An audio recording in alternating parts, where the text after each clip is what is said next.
నేను 100కు 100% నాకున్న అనుభవంతో చెప్తా ఉన్నా. మనం ఏం పెద్ద గొడవలు బట్టి కొట్టేది లేదు, గడపలు బట్టి తవ్వేది లేదు. పార్టీని పెట్టుకొని ఉంటే చాలు, టార్చ్ లైట్ పెట్టుకొని ఉరికెత్తారు మళ్ళీ మన దగ్గరికి. ఎక్కడికి పోతేరా నాయన అని చెప్పి ఆటోమేటిక్గా జరుగుతుంది. ఇవాళ రేపు ప్రజలు మునుపటి లెక్క గొర్రెల లెక్క లేరు. వీళ్ళన్నీ తీసేస్తున్నారు. ఇప్పుడు యాదవుల గొర్రెలు తీసేస్తున్నారు, వాళ్ళు డిపాజిట్ కట్టలు డబ్బులు వాపసిస్తున్నారు, చేప పిల్లలు బంద్ పెట్టిండ్రు, ఫీజు రియంబర్స్మెంట్ బంద్ పెట్టిండ్రు. ఎన్ని రోజులు ఒప్పుకోబడతారు ప్రజలు? వాళ్ళు చూస్తారు, టైం దాకా చూస్తారు. ఉన్నాయన్నీ ఎత్తేసి మేము 1కి 2 ఇస్తామని 2కు 4 ఇస్తామని నరికి అసలు మోసం తెచ్చినట్టు ఉన్నాయి పీక్ పారైతే ఇదేం అన్యాయం అని చెప్పి తప్పకుండా ఆల్రెడీ ఆలోచన చేస్తున్నారు. ప్రజల్లో తిరుగుబాటు ధోరణి వస్తుంది. డెఫినెట్గా మంచిగా బ్రహ్మాండంగా మళ్ళీ మనమే గవర్నమెంట్కి వస్తాం.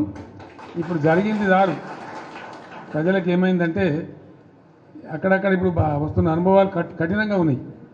ఇక చాలనుకుంటారు, మళ్ళీ తప్పిపోయి కూడా కాంగ్రెస్ కేంద్ర బాబు అనేటువంటి అభిప్రాయానికి వస్తారు. కాబట్టి మనకి ఏం ఇబ్బంది లేదు. ఇప్పటిదాకా జరిగింది కూడా బీఆర్ఎస్ విజయగాథనే.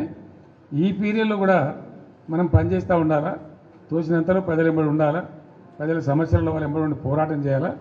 మీకు ఏదైనా మంచి చెడ్డ అయితే పార్టీ చూసుకుంటుంది, పార్టీ మీకు అండదండగా ఉంటుంది. మీరు ఇంత పెద్ద ఎత్తున లార్జ్ స్కేల్లో మహబూబాబాద్ నుంచి, కొంత మన మేడ్చల్ నుంచి, మన నల్గొండ జిల్లా నుంచి నాయకులందరూ వచ్చినారు. చాలా సంతోషం.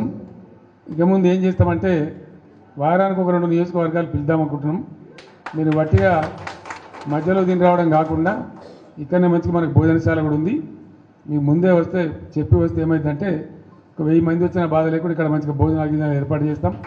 మనం కాసేపు మంచిగా మాట్లాడుకోవచ్చు. అది నియోజకవర్గాల డేట్లు మేము త్వరలో ప్రకటిస్తాం.